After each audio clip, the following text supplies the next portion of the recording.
Good morning! For today's vlog, magama ta karon og nilupak. Mao nang magsuroy ta sa kasagingan. Kay ang gamon sa nilupak is saging. Saging nga hilaw. Diri ta sa kasagingan magsuroy-suroy kay mangita ta og saging nga maayo lusakon. Of course niya na ta sa kasagingan. Ato nang tub-on ang saging kay aron makagama na dayon taog nilupak or nilusak.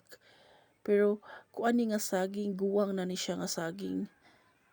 Mas bet na ko ang guwang nga saging kaysa dabong. Nasangit man ang atong saging, ding atong pang putlon ang gikasangitan para makuha dayon nato ang saging.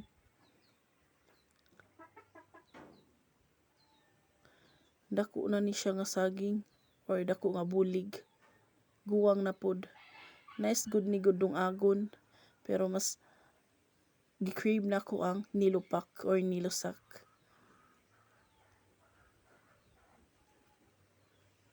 Awad ako, nice, guwang na. Before nato mada, ato sa siyang tangtangon sa ihang bulig para dili ta maglisod og dala.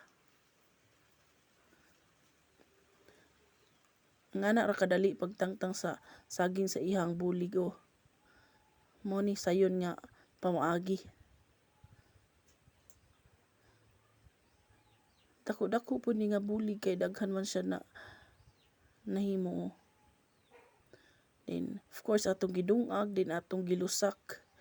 Ilusak na to sa lusong, karaan nga lusakanan.